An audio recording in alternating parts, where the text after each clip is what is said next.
Hello Global Family! Maraming pong salamat for tuning in sa aming YouTube channel.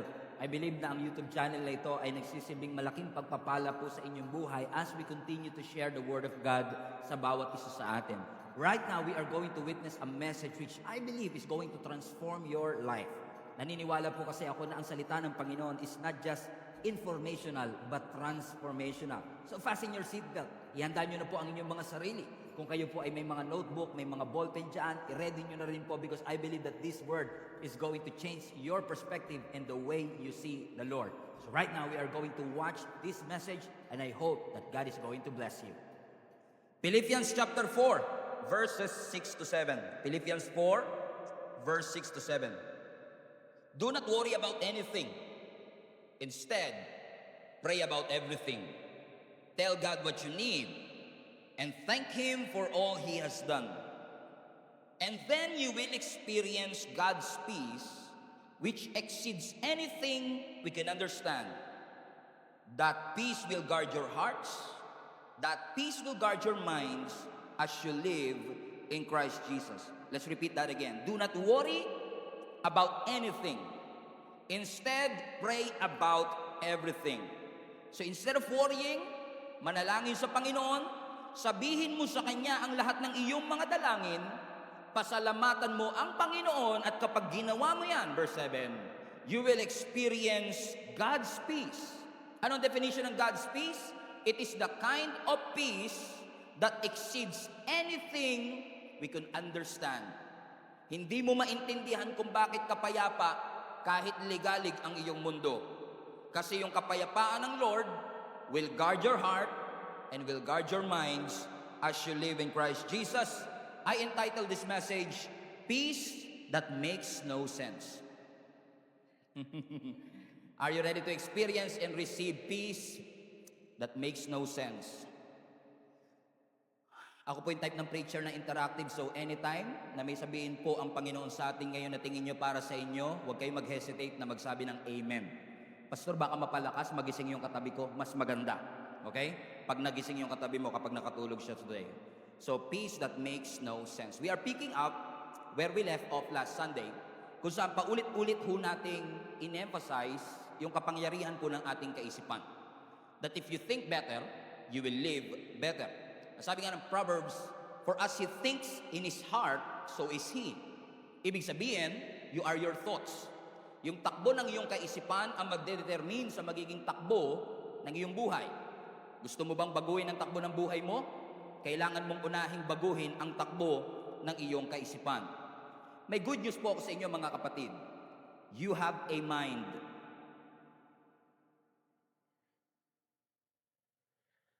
What a great news. Sabi mo sa katabi mo, may pag-asa ka pa, okay? You have a mind. What does it mean, Pastor? Lahat tayo ay may isip. You may not be using your mind. You may be out of your mind. But thank God, you have a mind. So ibig sabihin mga kapatid, kung meron tayong kaisipan, ibig sabihin, pwede nating baguhin ang direksyon, trajectory ng ating buhay. Bakit mga kapatid? Sapagkat yung iyong kaisipan ay may kakayahan sa tulong at grasya ng Panginoon na ang sabi ng scripture na binabasa natin, huwag kang mag-alala, imbis na mag-alala ka, manalangin ka sa Panginoon, magpasalamat ka sa Kanya, at kapag ginawa mo ito, yung kapayapaan that exceeds our understanding, yun ang magbabantay sa iyong puso at sa iyong kaisipan. Because you change the way you think, your tomorrow doesn't have to be a repeat of yesterday. Let me repeat. Because you are very intentional in the way you think, your tomorrow will not be a repeat of what happened to you yesterday. Ibig sabihin mga kapatid, pwede mong baguhin ang takbo ng iyong buhay. Hindi na ho natin kailangang i-emphasize pa that the battleground is in the mind. There is a war going on between our ears. There is a war going on inside of our head. And I can speak from my experience because I've had this experience and I recognize the war that is going on with our minds. Bakit mga kapatid? Kasi totoo naman po talaga na mahirap ang buhay, that life is overwhelming, na minsan na-overwhelm tayo sa sobrang tindi ng mga pressure na posibleng pinagdadaanan ng bawat isa sa atin. Naramdaman ko at naranasan ko based on my own personal story na darating ang pagkakataon minsan sa buhay natin na makakaramdam ka ng overwhelming sense of hopelessness. Yung pakiramdam po ba na parang wala ng pag-asa? Na lahat ng tagumpay na iyong naranasan, yun na talaga yun, at wala ka ng tagumpay na mararanasan sa mga susunod pang panahon. Kaya po siguro maraming tao ang nawawalan ng pag-asa sapagkat sa kanilang pananaw, lahat ng blessing na gustong ibigay ng Lord, naranasan ko na. Meron pa bang susunod? Meron pa bang pag-asa na gustong ibigay ang Panginoon? Buhay na mas maayos na gustong iparanas ng Panginoon sa ating buhay? Kung maaalala po ninyo mga kapatid, that even the godly, even the biblical heroes, yung mga taong hinahangaan natin, ay naka-experience din ng ganitong pakiramdam. Everyone has the potential to feel this way. Prophet Elijah, for example, last Sunday, ano sabi ni Prophet Elijah? Lord, I've had enough. It's too much for me. Hindi ko na po siya kayang i-handle. Grabe na po yung pressure. Take my life. Si Elijah mismo na propeta, na malapit sa Panginoon, messenger pa ng Diyos, ang nagsabi, Lord, bawiin mo na ang buhay ko. Grabe na po ang aking mga pinagdadaanan. Bakit? Even Elijah, yung tao na messenger ng Panginoon, is it as if he cannot find hope anymore. Na ito na ang magiging dulo ng kanyang buhay. So let me just preach to you mga kapatid, at gusto ko lang ipaalala sa inyo, hindi po dapat tayo magpalunod sa anumang stress na ating pinagdadaanan. You don't have to live a life of anxiety. You don't have to be overwhelmed by the fear that you are facing and the fear that you are feeling right now. Anumang boses ang naririnig mo sa iyong kaisipan that is not aligned with the Word of God, meron kang authority para palayasin ang lahat ng ito kasi ang isip na yan ay regalo sa iyo ng ating Panginoon.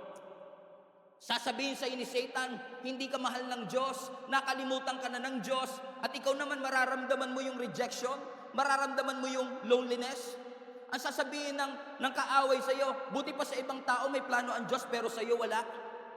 Ang sasabihin ni Satan sa iyo, wala ka ng kinabukasan, you are a mistake, you are a failure. But let me just say this to you mga kapatid, lahat yan ay pawang kasinungalingan. Sapagkat mahal tayo ng Diyos, nagmamalasakit ang Panginoon sa atin. In fact, the presence of that voice in your head na mga negative thoughts is a sign that you are under attack mentally. Amen. Ibig sabihin mga kapatid, yung presensya ng boses na ating naririnig is an indication that the devil is at work. But we thank the Lord. Kung may presensya ng kaaway, nandun din ang assurance ng presensya ng ating Panginoon. That you can be free from every mental torment that you are facing right now. Na yes, sa iyong pananaw wala ng pag-asa, but with Jesus, there is no hopeless situation. There is no hopeless case in Jesus Christ. Can I get an amen mga kapatid? Palapakan natin ang ating Panginoon. No wonder ang sabi ni Apostle Paul, don't worry. If you're worried, pray about everything. Thank God. Tell Him what you need, and the peace of God that surpasses all understanding will guard your heart. Now, kung alam po ninyo ang konteksto nito, mas maiintindihan nyo po kung gaano ka-powerful ang text na ating binabasa. Okay? In fact, yung book of Philippians, everybody say Philippians, malapit sa Philippines. Okay, yung book of Philippians, mga kapatid, amen, ang tawag na maraming Bible scholar dito is actually an epistle na may upbeat na tone. Kasi ang kabuuan ng Philippians is all about joy. Pag binabasa mo yung Philippians, talagang gagaan ang pakiramdam mo. Kung worried ka, magkakaroon ka ng assurance. Kapag hirap na hirap ka sa buhay, magkakaroon ka ng pag-asa. Kaya ang sarap basahin ng Philippians. Amen. Pero kung titignan mo ang kabuuan nito mula Philippians 1, kasi para maintindihan mo yung Philippians 4, kailangan maintindihan mo mula Philippians 1. Kasi bago 4:1 muna. Kinilabutan ako, grabe yun. Okay? Bakit? Ano ba ang sabi ng Philippians chapter 1? Nakaka-surprise dito mga kapatid na yung Philippians na ang tema ay joy, yung Philippians na ang tema ay kaligayahan at rejoice, ay isinulat ni Apostle Paul sa kulungan. Think about this. Sinulat ni Apostle Paul yung don't worry habang siya ay nasa kulungan. To make matters worse, kung babalikan mo yung Philippians chapter 1, doon ipinakita ni Apostle Paul yung kanyang sitwasyon. That now he was imprisoned at yung church of Philippi is so worried about him. Nag-aalala yung church, ay yung pastor namin nakakulong, ano na ang aming gagawin? Pag tumalon ka sa Philippians chapter 2, siguro dahil sa pressure na dala ng kanilang sitwasyon, yung mga church of Philippi nag-away-away na sila. And then pag-jump mo sa Philippians chapter 3, siguro dahil wala yung kanilang pastor, may naglabas ang mga false teacher na kinukontra yung teaching about the finished work of Jesus Christ. Pause, rewind, press play. Okay, sa Philippians chapter 1, amen, ipinakita sa atin ng scripture na si Apostle Paul ay nakakulong at ang church of Philippi is worried about him. Sa Philippians chapter 2, nagkaroon ng pag-aaway-away ang mga early church. Sa Philippians chapter 3, may naglabas sa mga false teacher, mga false prophet na kinukontra yung teaching about the finished work of Jesus Christ. And yet sa Philippians chapter 4 verse 4, ang sabi ni Apostle Paul, rejoice in the Lord always. And again, I say rejoice. Parang ang sarap pakinggan ng rejoice, pero pag naintindihan mo kung saan nanggagaling si Apostle Paul, na sinasabi ni Apostle Paul, alam ko na ako'y nakakulong. Alam kong nag-aalala kayo sa akin. Alam kong hindi kayo magkasundo ngayon dyan. At alam kong maraming mga false prophet at false pastor na naglabasan. Pero magalak pa rin kayo. Rejoice in the Lord always. Ang sabi ng Philippians chapter 4 verse 6, do not worry about anything. Alam mo, habang binabasa ko to, parang hiyang-hiya ako sa sarili ko. Biruin mo si Apostle Paul, nakakulong na. Nagsasabi pa sa ating don't worry. Pero tayo minsan nasa labas na, nag-aalala pa. Na sinasabi ni Apostle Paul, nakakulong na nga ako, mag-aalala pa ako. So imbis na ubusin ko yung energy ko sa pag-aalala patungkol sa inyo, magpe-pray na lang ako at magpapasalamat ako sa ating Panginoon. Hallelujah. At kapag nagpasalamat ako sa Panginoon, nararamdaman ko yung kapayapaan that doesn't make sense. Bakit doesn't make sense? Nakakulong ka na, payapa ka pa. Nauubos na nga yung laman ng bangko mo, hindi ka pa rin bothered? Sabi mo sa katabi mo, hindi ikaw yan. Matagal nang ubos yung sayo. Amen? Bakit? Alam nyo, pag pinag-aaralan ko itong Philippians, tuwan-tuwa ako because alam ni Apostle Paul yung season that we are in. That we are now living in the age of anxiety. Amen? Yung anxiety na hindi masaya, anxiety. Hindi anxiety ha, kundi anxiety. Okay? Yung we are living in the life of anxiety na sinasabi ni Apostle Paul, that worry and that anxiety doesn't belong in your mind. If you will keep on looking on your circumstance and situation, kung lagi kang nakatingin sa rehas, kung lagi kang nakatingin sa pagtatalo-talo, you will never thank God. Pero ang sinasabi ni Apostle Paul, regardless of the things that you are seeing and feeling right now, thank the Lord. And experience God's peace in your life. Get rid of that fear. Get rid of that worry. Get rid of that stress. Get rid of that insecurity. Marami sa atin takot na takot. Baka malugi kami. Baka magkasakit kami. Baka manakawan kami. Sana all. Yung takot ka manakawan, kasi kahit ako, nakawan ako, wala siya makukuha eh. Alam niyo, may mga nakaka-relate po ba dito? Pero may mga katabi kayo, no? Pag ganyan-ganyan lang yan, pangiti-ngiti lang yan, pero 7-digit laman ng bangko niyan. Takot na takot siya manakawan ng PIN number tsaka ng OTP. Hallelujah. Pero marami sa atin ang worried, baka tayo'y manakawan, baka tayo ay mapaano. May mga kilala nga po ko, mas takot pa sila sa katapusan ng buwan kaysa katapusan ng mundo. Yung pag sinabi mo malapit na dumating si Jesus, okay lang, payapa ako kasi si Jesus ang aking Panginoon. Pero pag sinabi mo mag-a-30 na, naku, patay, wala pa akong pambayad dito. Pag nakakita ka na naka-orange, puputulan na ako nito. Di ba sabi ng Bible, i-rebuke mo. Pag dumating na yung maniningil ng renta ng bahay mo, hindi mo pwedeng i-rebuke yan. Rebuke. Hindi, babayaran mo talaga eh. So talagang mag-aalala ka. And in the reality of life, mga kapatid, isang headline lang ng balita, pwede makapag-instill ng fear sa puso mo. Isang phone call lang could change the trajectory of your life.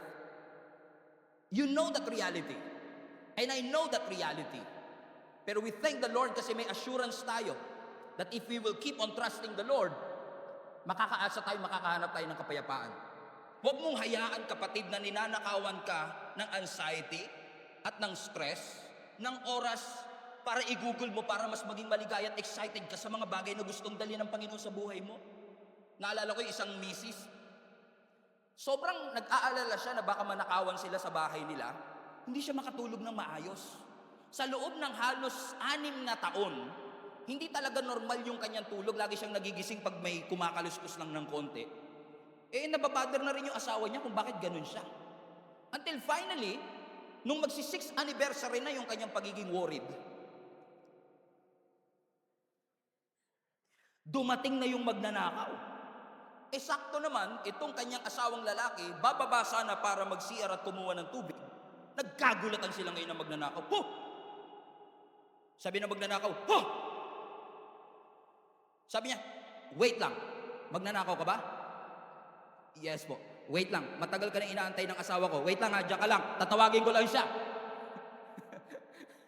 Nagkakilala sila ngayon. So, the point is this. Ang magnanakaw, in 30 minutes, kaya ka nakawan. Pero ang anxiety, pwedeng nakawin sa'yo 30 years. 30 years of your time. 30 years of your life. Sa takot natin na baka mangyari yung mga kinakatakutan natin. Our exposure to pressure is increasing. Marami sa atin ang pressure to provide, lalo kung tatay ka.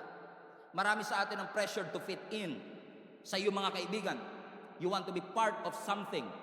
You want to be, gusto mo maging belong. Some of us are pressured to perform. That's why you are living in stress, anxiety, fear, or even depression. But I have a good news for you. Living in torment is not God's will for your life. Living in anxiety is not God's will for your life. You may feel anxious, but you don't have to live in anxiety because it is not God's will for your life. Do not allow the fear to live rent-free in your head. You have the authority to regain your thoughts, to reclaim what is yours. Pastor, hindi mo alam ang feeling na yung kinakatakutan mo ay nangyari. Maaari po. Pero katulad ni Job, yung kanyang kinakatakutan nangyari sa kanya. Natakot siya na ang lahat ng bagay na meron siya ay mawala sa kanya o nakawin sa kanya. Look at this verse in Job chapter 3 verse 25. What I always feared happened to me.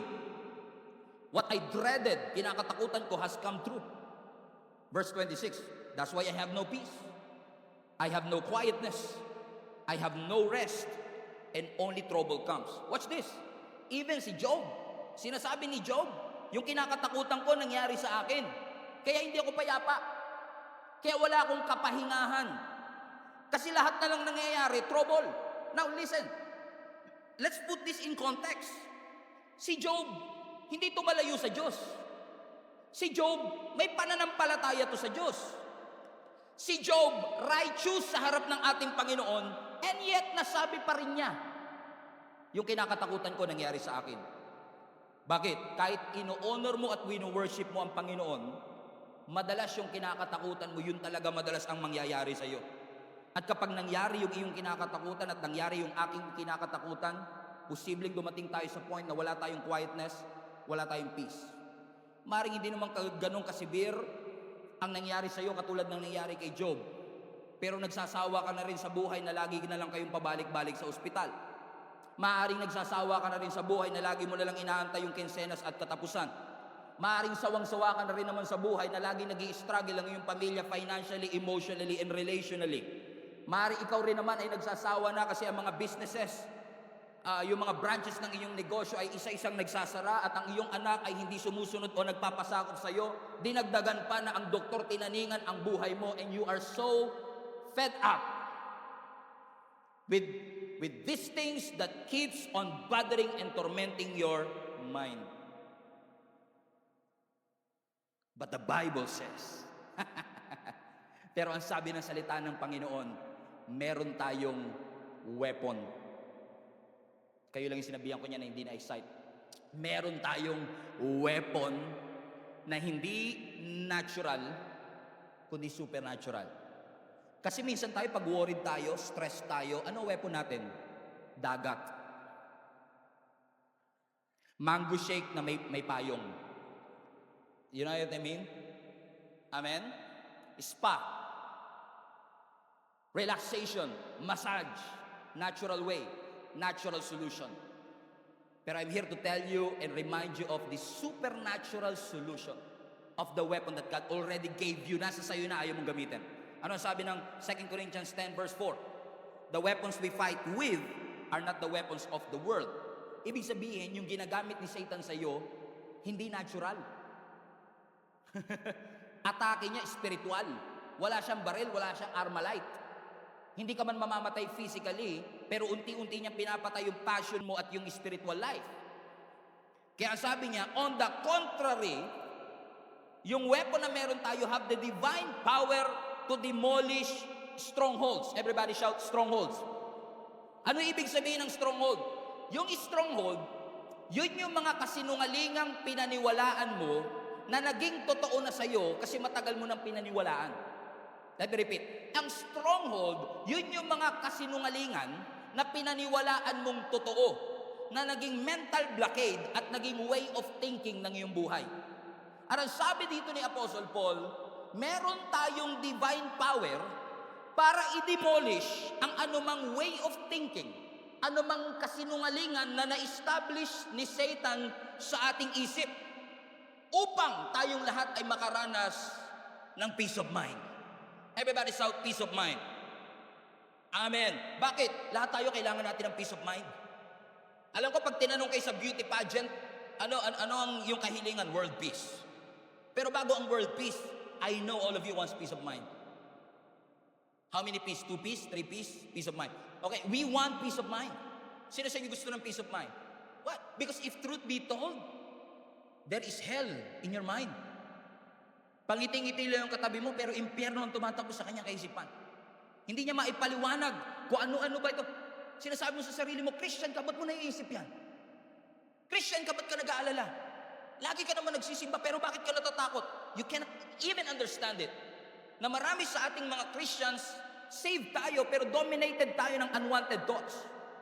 Niligtas tayo ng ating Panginoong Yesus, pero dominated ka ng mga intrusive thoughts. Pag sinabing intrusive thoughts, hindi mo winelcome, pero doon na tumira. Nangyayari po ba sa inyo yung mga kapatid? Hindi nyo winelcome, hindi na rin kumatok, pumasok na lang bigla, at dahil hindi mo na mapalabas, sige nga, dyan ka na lang, ano gusto mo merienda? Hotdog? Amen? Because those are intrusive thoughts. Pero ang sabi ng scripture, hindi mo man mapalayas, hirap ka man, at tinotorment at pinapahirapan ng iyong kaisipan, you have a divine power to demolish every lie na ipinaniwala sa iyo ng kaaway. Pag sinabi mong divine, everybody say divine power. Hindi siya kili-kili power. Ang sabi divine power, bakit? Pag sinabing divine power, it transcends human capacity. It transcends human capacity. Third time is a charm. Pag sinabi mong divine, it transcends human capacity. You cannot do it on your own. Hindi mo siya kayang palayasin on your own, but you have this divine power that transcends human capacity to destroy, abolish, put into submission, and control and seize every argument, every pretensions, every negative and intrusive thoughts in your mind to say that this mind is already the mind of Jesus Christ and you don't have the authority to stay here. Get out. Everybody say, get out. Sabi mo sa katabi mo, get out. Baka lumabas nga yan. Amen? Bakit? Ang sabi ng scripture, amen, you take captive. You remember last Sunday? Take captive. Yung umaalipin sa'yo, alipinin mo, i-control mo, i-seize mo. You have that power, kapatid. Na yung isip mong lagalag, maging matino. Yung isip mong pawander-wander at palipad-lipad, maging sensible. Isip na nakakapagbigay ng kaluguran sa ating Panginoon. Because if you will stay in that limited mindset, you will never win this battle. Let me repeat. We are on a war. Let me say this again. We are on a war. Meron po tayong gera sa ating kaisipan. So kapag may gera, may panalo, may talo. So ayaw ng Diyos na nandun ka sa losing side. Gusto ng Lord nandun ka sa winning side. At hindi ka mananalo kung mananatili ka dyan sa limited mentality. Hindi ka mananalo kung mananatili ka sa poverty mentality. Kung mananatili ka sa victim mentality. I know you were once victim. Pero you don't have to stay in that victim mentality. You can be a victor and not a victim. By the grace of God. Why? You already have the weapon of the Lord. Supernatural. Na kung ikaw man ay takot, nandyan ang weapon ng Panginoon to demolish every stronghold that is paralyzing you. Because if truth be told, mga kapatid, some of us are still paralyzed by our fear. Some of us are immobilized by our worry, incapacitated by our pain. Di tayo makakilos, di tayo makalakad, sapagkat yung kaaway ay paulit-ulit na ipinapaunawa sa atin, ipinapaintindi sa atin, lagi niyang inuulit-ulit sa atin na walang planong maganda ang Diyos sa iyong buhay. Pero meron. Alam mo kung sino yung walang plano? Yung katabi mo. Kumuha pa yan ng 2023 planner, yung 2022 planner niya, wala namang nasulat. May planner, walang plano. Hallelujah. Yung mga taga-ibang church po, hindi po kayo to. Amen? Kasi yung hindi ka nagplano-plano rin yun. Praise the Lord. Hallelujah. Praise God. Make sense? Amen? May plano ang Panginoon. In fact, God wants to level up your faith. As much as we want to level up our faith, gusto ni Lord, mag-level up ka rin, mag-mature ka, mag-grow ka. It's God's will for you. Na hindi ka lang basta iligtas, kundi i-lead ka ng Panginoon into the path of righteousness. Ano sabi ng Psalms 23? The Lord is my shepherd. Pag sinabing shepherd, hindi lang siya basta savior. Shepherd siya. Ang shepherd, ang trabaho niyan mag-lead. Si Lord hindi lang tagapagligtas mo, leader mo siya. Ililid ka niya to the path of righteousness. At gusto ng Lord, ilid ka doon sa mas mataas na uri at antas ng pananampalataya. Pero God wants to put you on the next level head first. Mauuna ang isip. Kung tama ang mindset, kung tama ang takbo ng kaisipan, yun yung plano ng Lord eh. Gusto niyang i-level up ka pero head first. Kasi ayaw naman ng Panginoon, hallelujah, amen, na lumalakad na tayo sa kanyang pangako, hindi natin ma-appreciate kasi miss na miss pa rin natin yung nakagawian natin. Wala na amen ah. Naalala niyo mga kapatid yung mga Israelites? Nung sila'y inilabas ng Panginoon from Egypt, papunta sana ng Promised Land, ilang araw pa lang silang nakakalabas, na-miss na kagad nila yung melon, yung cucumber, yung mga leeks and onions. Hindi ko alam kung ano ba gagawin nila sa desert, magigisa ba? Kailangan gusto nila ng garlic tsaka onion. Pag pinagsama mo, gisa talaga yun eh. I mean, they miss it. Kasi they are out of Egypt, but Egypt mentality is not out of them. Ile-level up sila ni Lord, pero nauna yung paa, yung isip na iwan. Gusto kang i-level up ng Panginoon head first. Mauna muna yung takbo ng kaisipan. Kailangan mo munang maunawaan na may magandang plano ang Panginoon sa iyo. Kailangan mo munang yakapin na may pangakong maganda ang Diyos sa iyo. So, yung mga nasa isip mo ba? Yan ba, tingin mo ang pangako ng Lord sa iyo? Pangako ba talaga ng Panginoon sa iyo na wala ng future, wala ng pag-asa? No. So kung hindi siya align sa Word of God, i-demolish mo. Kung hindi siya align sa mga pangako ng Lord, i-control mo, i-seize mo. Kasi kung hindi yan align sa salita ng Panginoon, it doesn't belong in your mind. Wait, let me repeat. If it doesn't line up with the Word of God, it doesn't belong in your mind. You have the authority to get rid of it. Listen to me. It's okay not to be okay. Parang Korean yun ah. Okay, it's okay not to be okay. But it's not okay to stay that way. Maging fragile ka, takot ka, aminin mo. Stress ka, aminin mo. Depressed ka, magpagamot ka sa Panginoon. Pero hindi yan ang kalooban ng Lord. Hindi yan ang destination mo. Transportation mo lang yan. Papunta sa next level lang yung buhay kasi God wants to bring you to the next season. It's okay not to be okay. Pero stop lying to yourself. Stop lying to yourself that you are okay. Okay ka ba, kapatid? Well, I'm blessed and highly favored, you know. With an accent, with an attitude, with an eyebrow. I'm blessed and highly favored. Masaya ka ba sa trabaho mo? Ang saya-saya ko. Mahal na mahal mo ba ang boss mo? Mahal na mahal ko yung boss ko. You are lying to yourself. Liars go to church. Liars go to church. Praise the Lord. Liars go to church. Everybody say you have to fight. Gusto niyo bang maranasan ng kapayapaan ng Panginoon? Lumabang ka. Gusto mo manalo? Lumabang ka. Huwag kang pumayag na dinodominate at kinukubkob ng kaaway yung isip mo. Gusto mo bang manalo? Gusto niyo po bang manalo? Parang, magkano ba, Pastor? Hindi, manalo sa laban. Okay, context. Okay, gusto mo bang manalo? Magtiwala ka sa Panginoon. Hindi mo man makita sa ngayon, pagkatiwalaan mo lang ang Panginoon. Aahon din kayo sa hirap. Amen? Magtiwala ka lang. Sunod ka lang kay Lord. Yung provision susunod dyan. Yung anak mo, makakapagtapos yan. Huwag ka matakot sa future ng mga anak mo basta sumusunod ka sa Panginoon. Huwag ka matakot sa future ng family mo, sumunod ka muna. At magugulat ka kapag sumunod ka sa Panginoon na all in, magugulat ka sa kayang gawin ng Panginoon sa iyo. Subukan lang mo lang magpakalalim sa Panginoon, magugulat ka sa pwedeng gawin ng Panginoon sa iyo. Do you want to win? Trust the Lord. Everybody say, trust the Lord. With all your heart. Amen? Especially, if things in your life is something that you cannot control.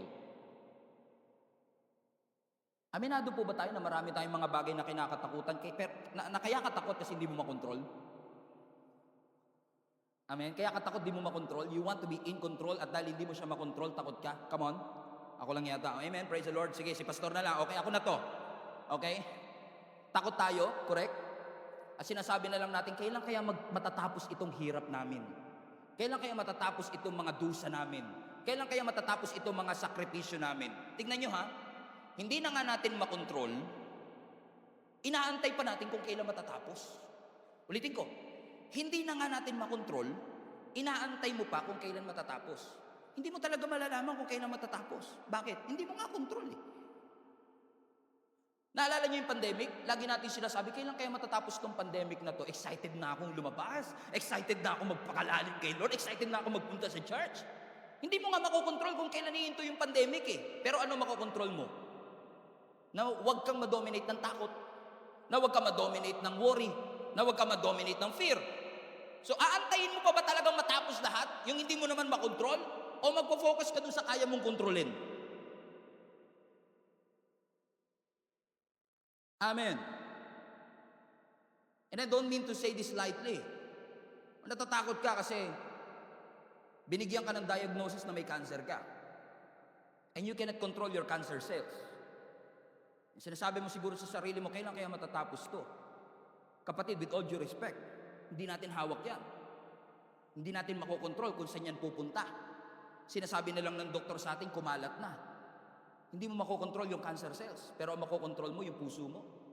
Na huwag kang matakot, na huwag kang mangamba, at magpakatatag ka.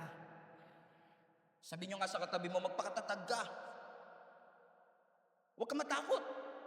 Ano ang sabi ng Joshua chapter 1 verse 9? This is my command. Be strong and courageous. Do not be afraid or discouraged, for the Lord your God is with you wherever you go. That's amazing. That's the message altogether. Yan pala, kahit basahin ko na lang, kahit huwag na natin i-preach, mababago na agad ang buhay natin. Amen? Sabi mo sa katabi mo, don't be afraid. I-convict mo ang sarili mo, huwag ka matakot. Sabi mo sa katabi mo, huwag ka matakot. Amen. Maliwanag po ba ang utos ng Panginoon sa ating huwag tayong matakot? Amen? Sinabi ba yan kay Mary? Yes. Naalala niyo si Mary nung tinawag siya ng Panginoon para siya magdadalang tao kay Jesus? Ang sabi ng angel Gabriel kay Mary, don't be afraid for you are blessed and highly favored. Naalala niyo yung bleeding woman na dinudugo for 12 years? Na nagte-tremble siya nung hinanap siya ng Panginoon. Ang sabi ng Lord, daughter, don't be afraid, your faith has made you well. Naalala niyo si Jairus, mga kapatid, na natakot siya sa balita na yung kanyang 12 years old na anak ay namatay. Ang sabi ng Panginoon sa kanya, don't be afraid. It is not a recommendation.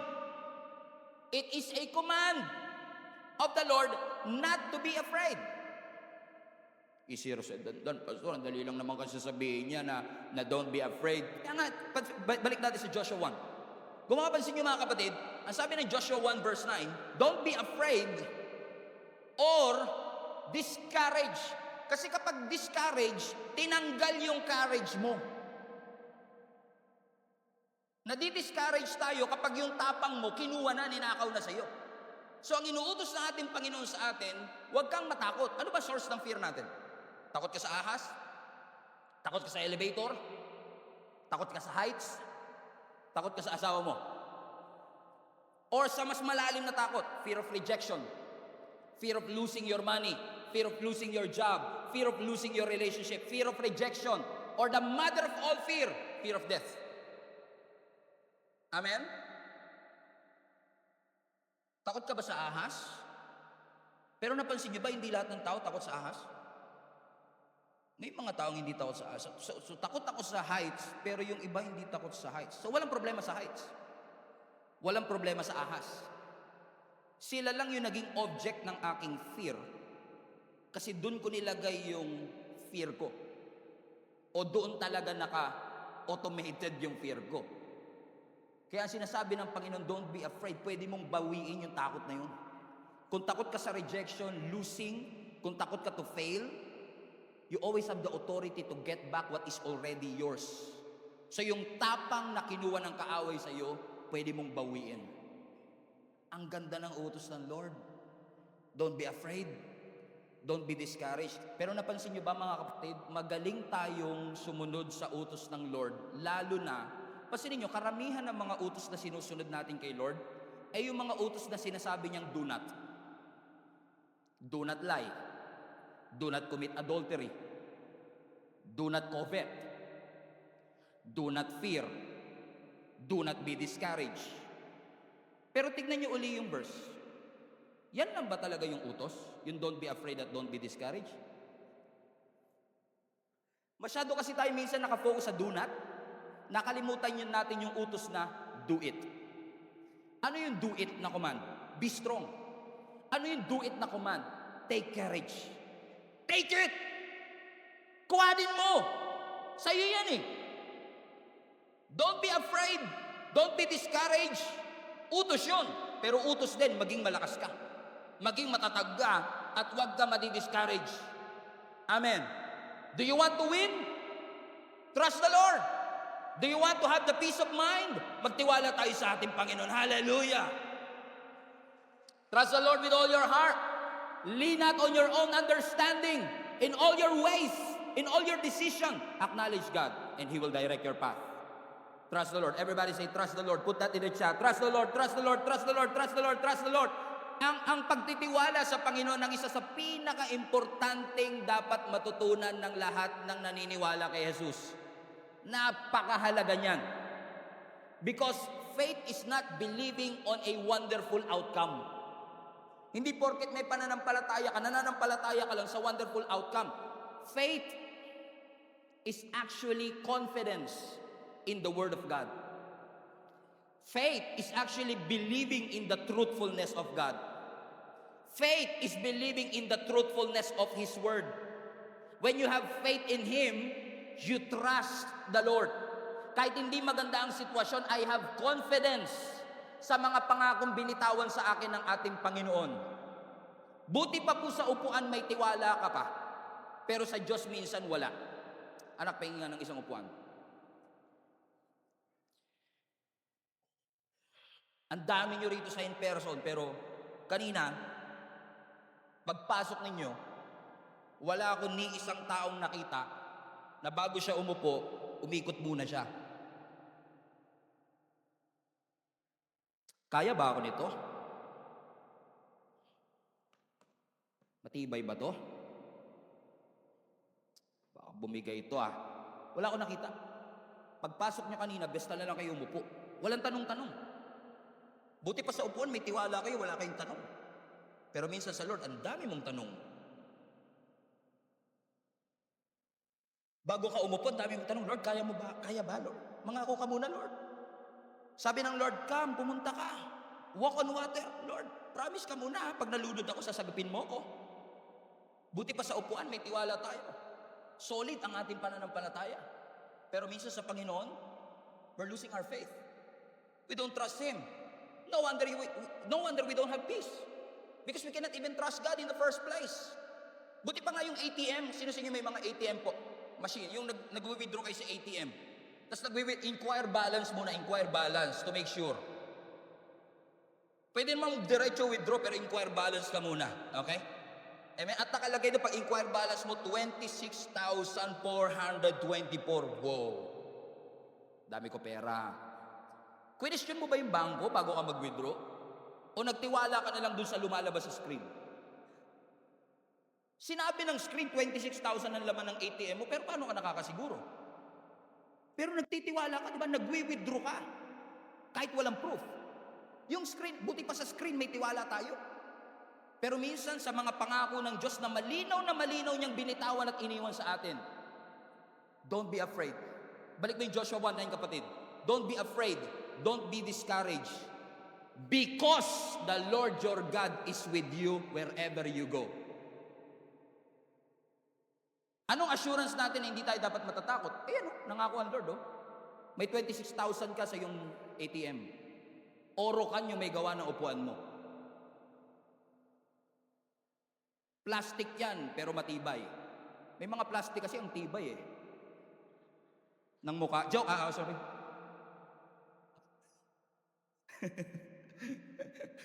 Everybody say, trust the Lord. Ba't ka magtitiwala? Because the Lord is with you wherever you go. Trusting the Lord is very important. Isaiah 26 verse 3, you will keep in perfect peace all who trust in you. Lahat ng may tiwala sa Panginoon, makakatagpo ng perfect peace.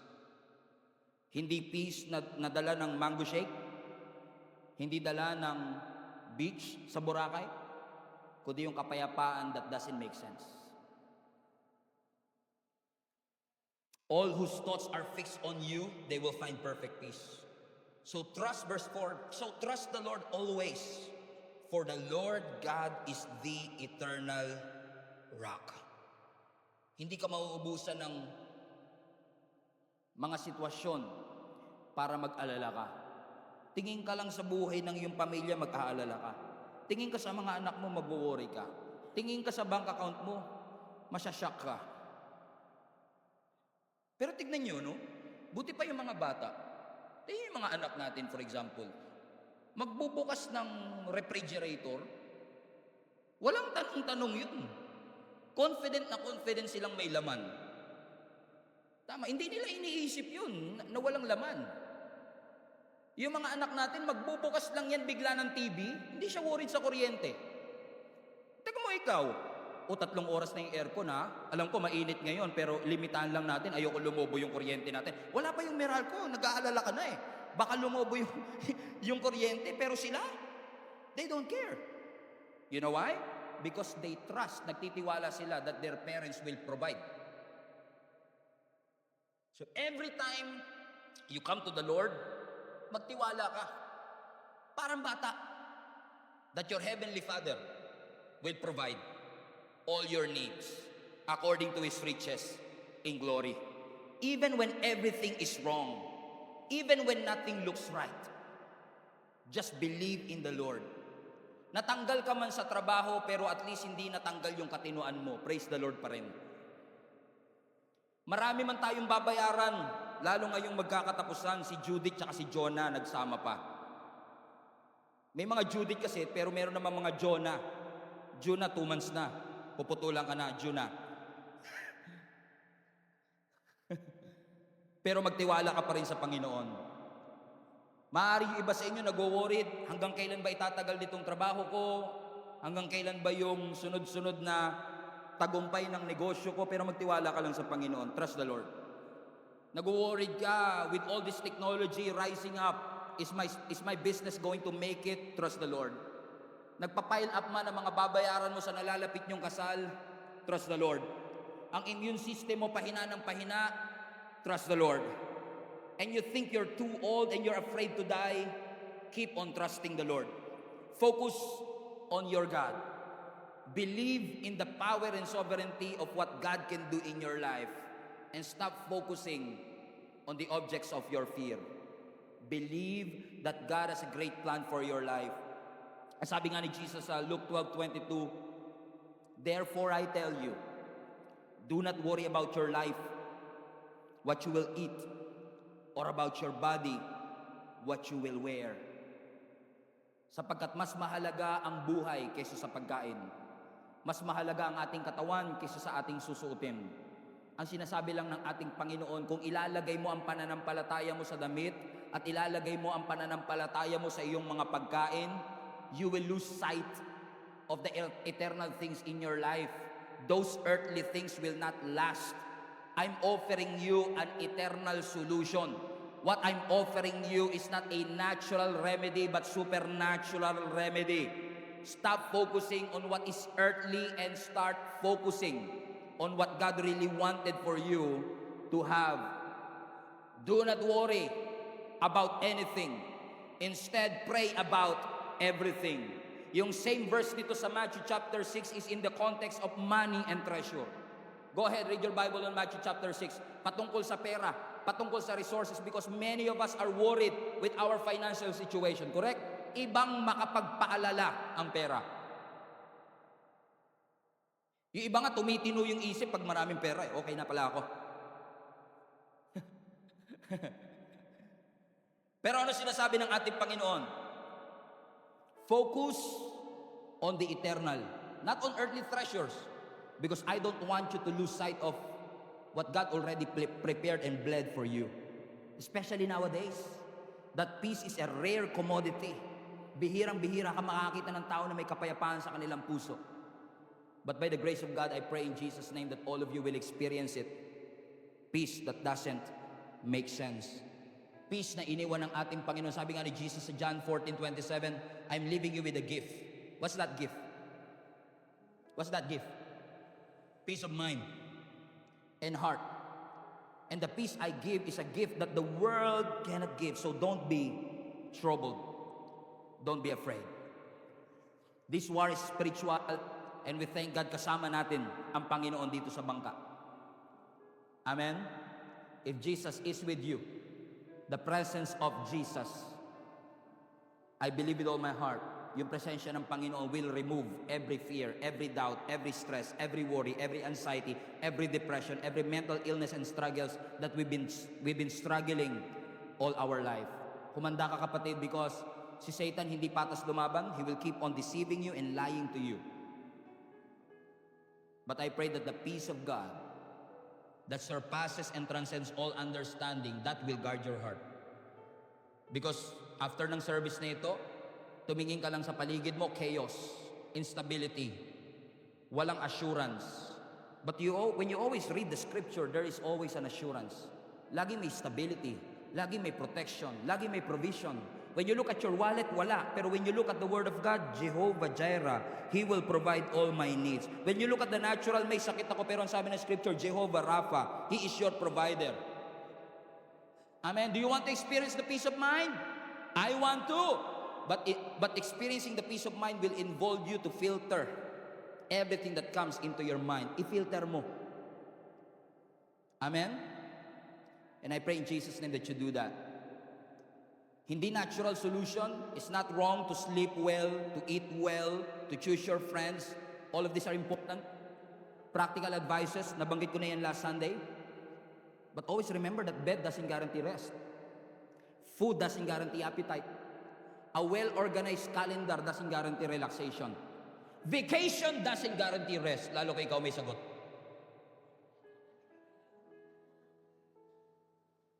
That's natural. Sabi ng Lord, you have the power and the authority, you have the weapon to filter all those negative thoughts na kumakain ng iyong kaisipan. Katulad ng mga disciples, Lord, wala ka bang malasakit na baka malunod kami? And maybe you're saying the same thing sa ibang phrasing lang. Lord, hindi mo ba naririnig ang panalangin namin? Lord, wala na bang pag-asa na makalagpas kami sa mga bagay? Hindi mo po ba nakikita ang aming sitwasyon? Sabi ng Lord sa iyo, yes, I can see your situation. I can hear your prayers and I care for you. But you always have the choice today. This is the day that the Lord has made. And I have made my decision to be glad in it. It's a choice. I will bless the Lord at all times, and His praise shall continually be in my mouth. It's a choice. Can you bless the Lord at all times? It's a choice. Mahirap i-bless, mahirap sambahin, mahirap pumunta sa church when things are not going right in your life. But I will choose to come. I will choose to worship. I will choose to pray. I will choose to read the Word of God, because I will hold on to the truth of God's Word. because the truth of God's word will never share a room with pretense. His truth will set me free, and I will keep on believing in it. Amen. So that I will experience the peace that surpasses all understanding. Let me pray for you. Every head bow, every eye closed all across this place. Father, we just want to say thank you, God, for all the things that you have done para po sa aming mga buhay. You have been a good Father sa amin. That you always provide, always care, you always see, you always hear our prayers. So Panginoon, akin pong ipinapanalangin ng aking mga kapatid na maaaring sumuko na po sa pagtitiwala sa iyo, Panginoon, sa mga mahihirap at imposibleng sitwasyon ng kanilang buhay. Katagpuin niyo po sila ngayon, Panginoon. At nawa bawat isa sa kanila ay makaranas po ng kapayapaan. Hindi man sila makaranas ng kasiguraduhan at kapayapaan sa mga bagay na kanilang nakikita at naririnig. Pero ang aking dalangin, Panginoon, bawat isa po sa kanila, O Diyos, ay makatagpo ng kapayapaan na nagmumula sa iyo ngayon. Na kahit na chaotic ang sitwasyon, stable ang kanilang puso. Na ang kanilang happiness ay hindi affected ng mga happenings sa kanilang mga buhay, Panginoon. Na kahit may mga matitinding pagsubok at mga problema, emotional challenges and relational challenges, we will keep on trusting that you have a plan, a promise, and a word that we can hold on to. Lord, thank you for always reminding us to trust you with all our hearts, na magtiwala po kami sa iyo, Panginoon. And I pray in Jesus' name sa lahat po ng aking mga kapatid na ang kanilang mga physical bodies ay naaapektuhan ng kanilang mga emotional challenges. Lord, I pray that you will continue to heal us from everything that is eating us alive. Lord, I pray sa lahat po ng hindi makatulog ng maayos, sa lahat po na nag-i-struggle with eating disorder, sa lahat po na nakakaranas, Panginoon, ng mga financial and emotional challenges, sa lahat po, O Diyos, na lubog sa kanilang mga addiction. Lord, I pray that you will deliver us and set us free right now. Ugatin, Panginoon, from the root. Makita, Panginoon, ang ugat at pinanggagalingan nito upang ang bawat isa sa amin ay makaranas po ng kapayapaan, makaranas po ng deliverance, ng freedom that only you can give. Lord, we are not asking for natural peace. We are believing for a supernatural peace. The peace that transcends our understanding, beyond what we can imagine. For we believe that you are able to do exceeding abundantly, above and beyond what we could think or imagine. And we are grateful and honored, Lord God, that you are with us today. Set us free. Set us free. We honor you, Jesus. We love you, Jesus. Everybody say, we love you, Jesus. Everybody say, we love you, Jesus. Everybody say, heal my heart, Lord. Set me free. Allow me to trust you and believe in your plans and promises in my life. As you are seated, mga kapatid, can you just raise up your hand kahit nakaupo lang po kayo, mga kapatid? I believe the Holy Spirit is not done with us yet. He's dealing with our hearts today. And maybe you are here for the first time and you haven't yet put your faith in Jesus Christ. I want to encourage you right now. Ilagay mo ang pananampalataya mo sa Panginoon na nagligtas sa iyo, nagpatawad sa iyo, namatay, nilibing at muling nabuhay upang makaranas ka ng kalayaan at kapayapaan ngayon. Ikaw ang aming sasambahin, Panginoon. Ikaw ang aming pupurihin. Sa oras na ito, O Diyos, hallelujah. Ikaw ang aking kanlungan at kapayapaan.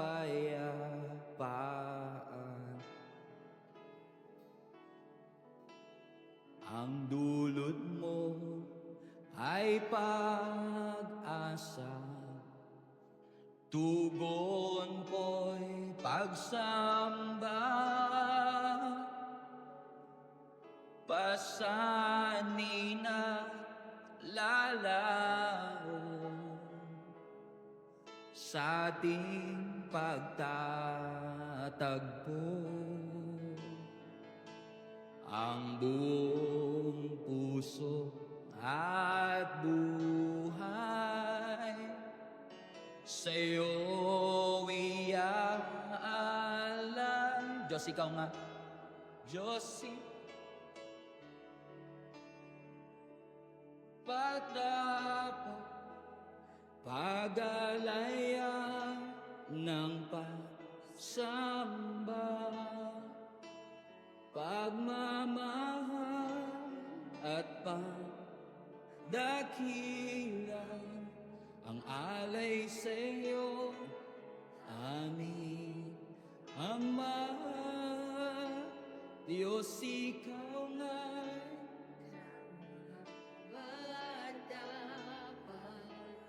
pag-alayan ng pagsamba, tanging